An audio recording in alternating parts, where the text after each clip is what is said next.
മക്കളെ, ഞാനിവിടെ ഒരു മീൻകറി ഉണ്ടാക്കാൻ പോകുന്നതാണ്. അപ്പോൾ തേങ്ങ അരച്ചിട്ട് ഞാൻ പറഞ്ഞത് പുളിയും മുളകും ഇടുന്നാണ് പറഞ്ഞത്, പക്ഷേങ്കിൽ അതല്ല, തേങ്ങ അരച്ച് ചേർത്തിട്ടാണ് കറി വെക്കുന്നത്. പിന്നെ എൻ്റെ ചട്ടി നിങ്ങൾ കണ്ടോ? സാധാരണ ഇത് എന്താണെന്ന് വെച്ചാൽ അടുപ്പത്ത് നല്ല വെളിച്ചെണ്ണ പുരട്ടിയിട്ട് നല്ല തീക്കനലിൽ കമത്തി വെക്കും. അപ്പോൾ അത് നല്ല കറുപ്പ് കളറിലായിട്ട് വെന്ത് വരും. ഇതിൽ ഇങ്ങനത്തെ ചട്ടിയിൽ പാല് കാച്ചാൽ നമുക്ക് ചായ വെക്കാം, ഒക്കെ ചെയ്യാം. അപ്പോൾ അത് നല്ല ടേസ്റ്റാണ് കുടിക്കാൻ. ആനന്ദവല്ലി ടോൾക്കിലേക്ക് എല്ലാവർക്കും സ്വാഗതം. ഇന്ന് കുറച്ച് മത്തി കിട്ടിയിട്ടുണ്ട്. അത് ഞാൻ ഇന്ന് പുളിയും മുളക് പൊട്ടിച്ച് വേണ്ട ഒരു കറിയാണ് ഉണ്ടാക്കുന്നത്.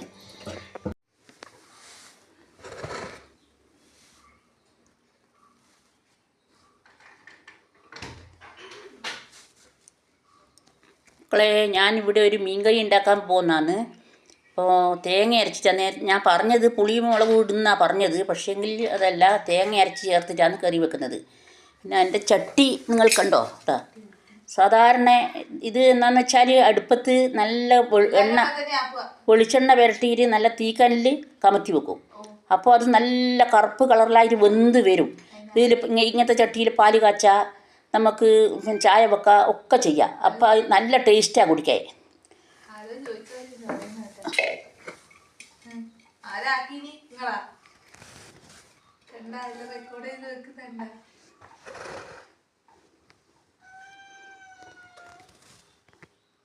അപ്പോൾ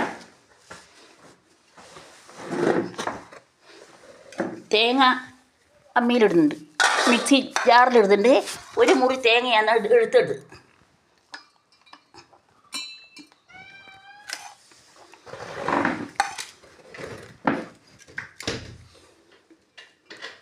ഒരു മുറി തേങ്ങ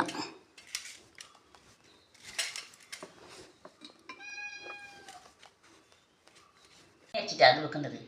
അപ്പോൾ തേങ്ങയും മഞ്ഞളും മുളക് പൊടിയും ഇതിലിട്ടു. കാന്താരി മുളകിടാം, പച്ചമുളകിന് ബദൽ 5-6 കാന്താരി മുളക് ചേർക്കുന്നുണ്ട്.